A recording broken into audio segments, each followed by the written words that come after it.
Welcome to our 5 on 5. We're pleased to be joined by Medford Police Lieutenant Mike Budreau. Mike, thanks for coming in. Appreciate it. Thank you. All right, so the weather's warming up. It's sunny out there, beautiful day. A lot of people want to get outside and enjoy the Greenway. How much of the Greenway is Medford Police Department's jurisdiction? Yeah, actually, Medford Police actually responds to the bike path from down on the south end. Actually starts south of South Stage, goes all the way through Medford, and then it stops right around when the bike path goes under Table Rock Road. That's our north perimeter, so pretty big area.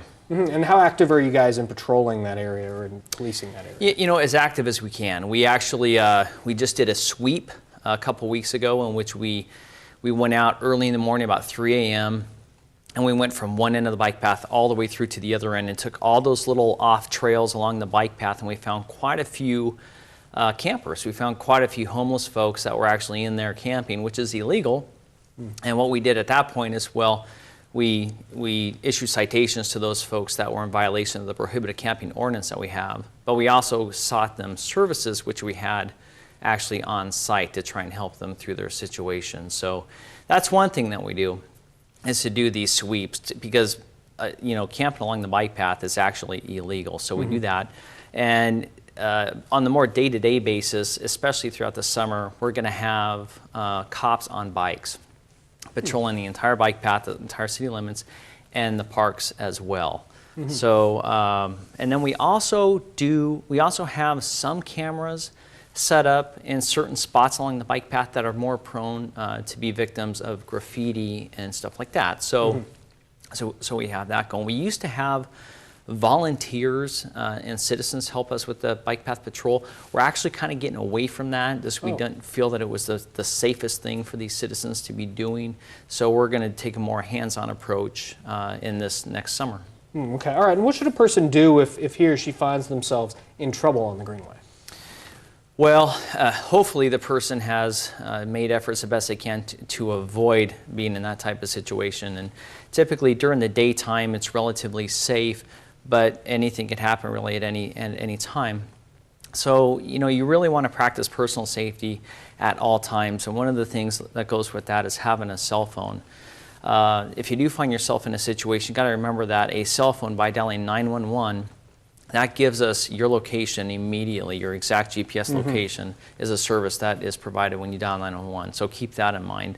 And you want to avoid the situation at all possible. If you have time to run away, walk away, and just try and get away, you're going to want to do that. But if you're absolutely caught in a situation where it's going bad really fast, you know, every situation is different. There's just no right answer here.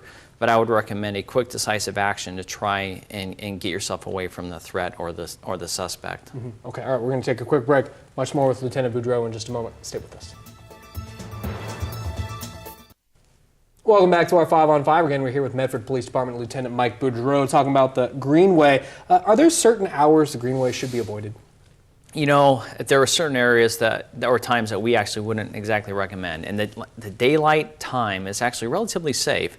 However, during the nighttime, we would really not advise folks to be using the bike path unless they have to, or unless they really prepared for it, that they're with somebody, that they may be taking some steps to maintain some personal safety. But we don't have a big problem at night on the bike path, but what I don't want to see is somebody being caught in a bad position that could have easily been avoided. So in all honesty, you know, the bike path is pretty dark, especially at night, obviously, and it would be best to use another route, like a surface street with lights, if they can. Sure, okay. And any general tips for a safe Greenway experience? Yeah, you know, having a partner with you, somebody with you, is probably the first thing in maintaining not being a victim. Because honestly, we know kind of how criminals work, and they're not going to do something that's really going to risk them getting caught or getting hurt, etc. So they will typically pick a victim that they think that they could easily overpower or be successful. And whenever you have two people, usually a criminal will just simply walk away and avoid the situation. But if you're by yourself, a cell phone, and perhaps some other personal safety device like a whistle, pepper spray. You know, they make tasers even, and you know, and be thinking along that lines. Even anything, a rock, a key, you know, something that you could be ready if you were to be attacked. Okay. Mike, great to see you. Thanks All for coming. right. I appreciate it. Thank you.